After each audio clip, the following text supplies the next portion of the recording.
Hi everyone, I'm going to play another 5-minute game. I'm going to make sure I do at least one a night. Been quite busy these days, had the phone sale last weekend, etc.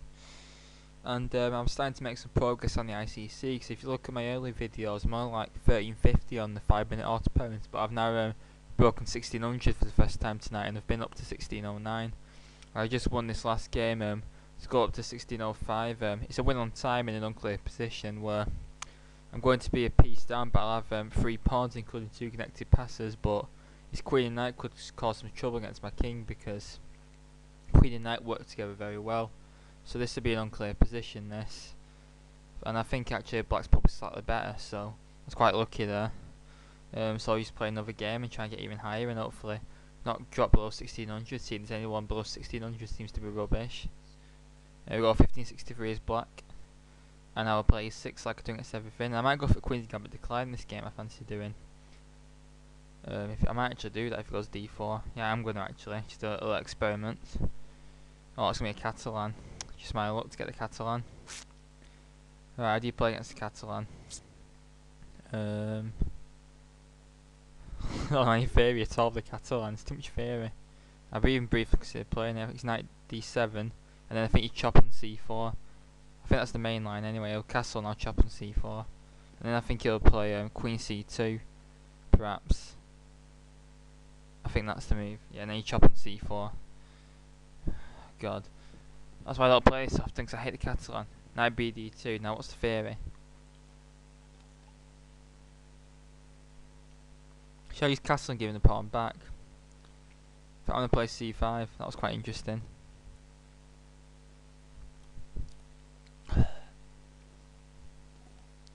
I think I had a game against this once where I went e3 double question mark. Right, what now? Oh, there's castle. I don't know what I'm doing whatsoever. I don't know anything about Catalan. I tend to play stuff like the Bogo Indian usually gets openers like these, and Nimzo Indian.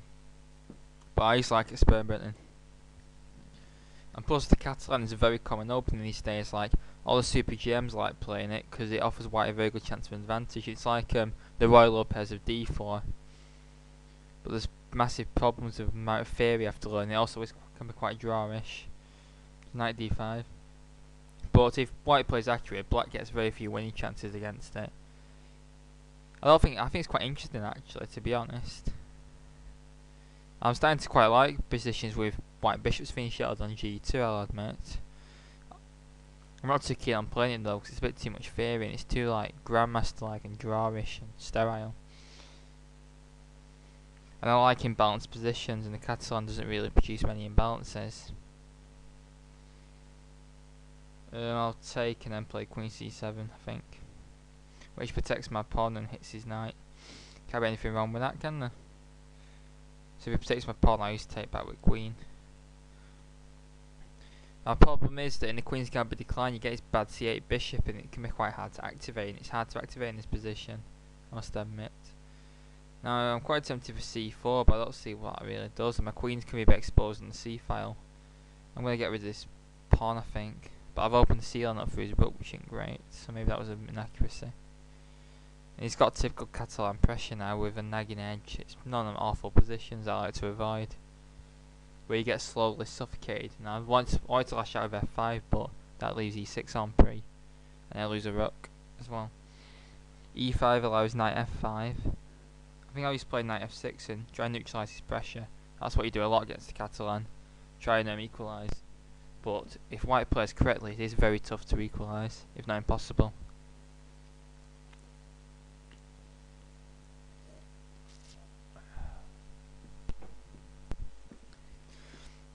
See, one of the advantages of playing e6 is that you can play Nimzo, Dutch, English defence, Queen's Gambit declined.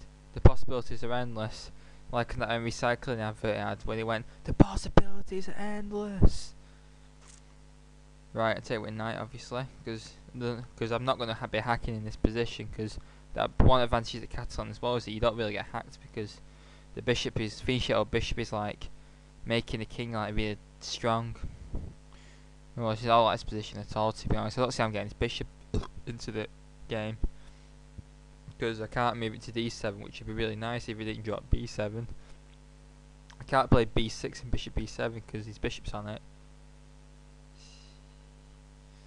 However, to continue my lecture about the Catalan, one big advantage of it at black, however, is that you're unlikely to get hacked yourself because the bishop's pointing the wrong way.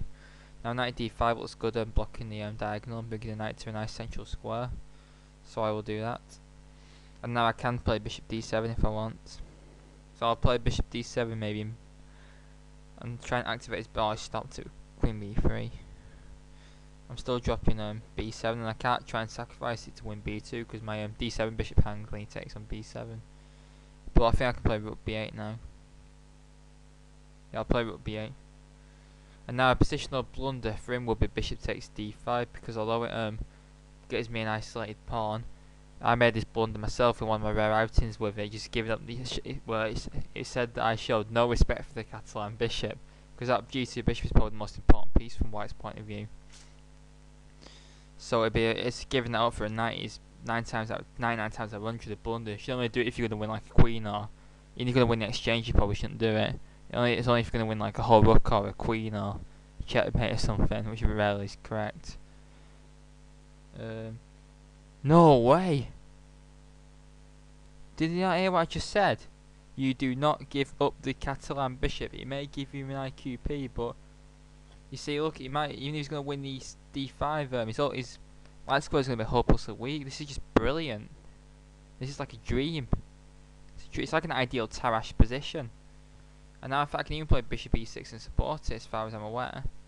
So, what's he done that for? Why? 1563 is actually quite strong on this side, so why is he just giving up the Catalan bishop?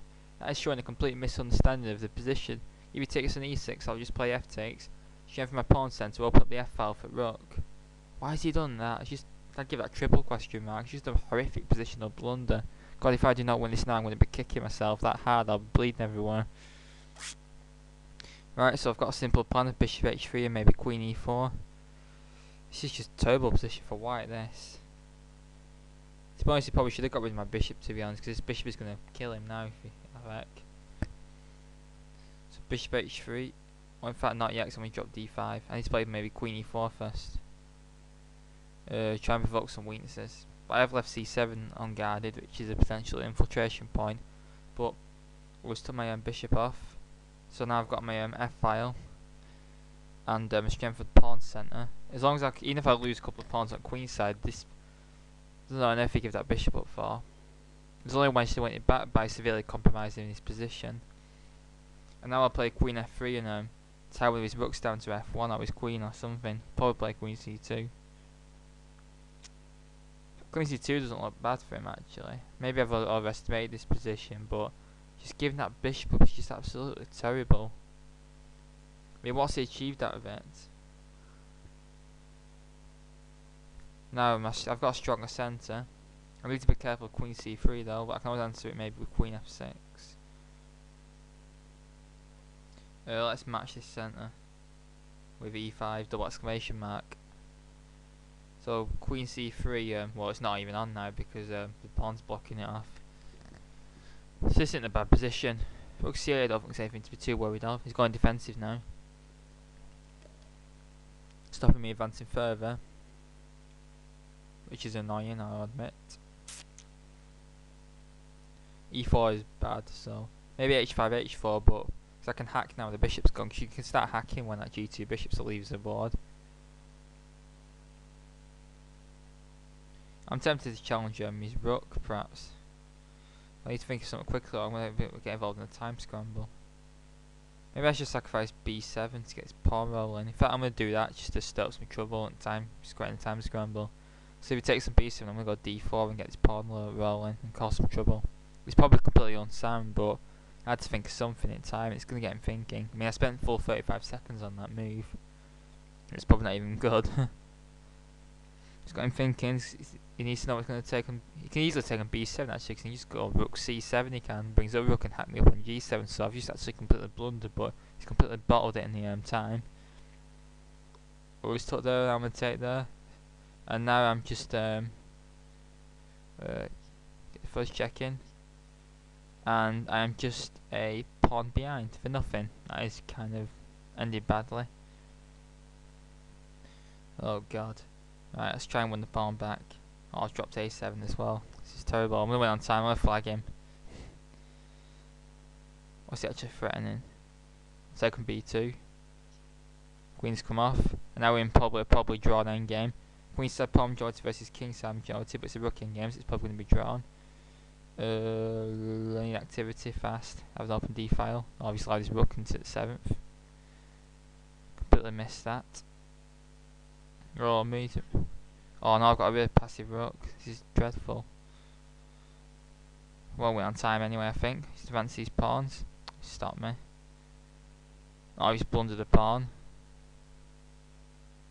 Alright. Oh, that's a bad mistake as well. Oh. Oh, no way. God, I was actually winning that. So I deserve to win that. I actually won that in position technically, but that was a bit close for comfort at the end. Let's go have a look for this game. So I've got the Catalan with this G3 exclamation mark question mark move. So I've sip of Vimto.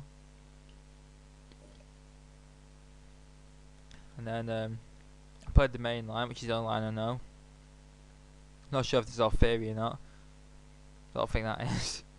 This is also quite nice for white's position, but I slowly neutralise the Catalan bishop, and then we have this shocking positional blunder. I mean, I think white's got a very good positional advantage in this position. I mean, his bishop's completely superior to mine, and also when he does give the bishop up, he also frees my bishop up. So it's just a terrible decision. And then compare position a few moves later.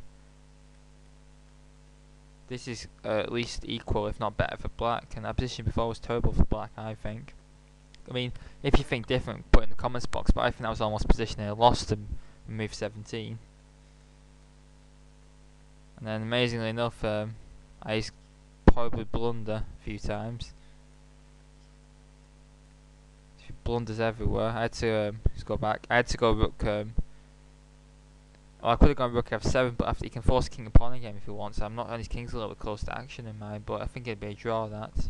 In fact, no, I might even be winning because I have the queenside pawn majority to divert his king away, and the potential to create an outside pass pawn. So rook f7, rook c8, and rook f8 would be good for black. So anyway, I blunder, and then I'm about to lose this pawn by force, and then. But next thing, I'm actually winning because his king can't get there in time, and then I don't know what he should have done. Just put in the comments, please. Can't bother analysing it now. But for now, please leave any comments and thoughts. Thanks very much.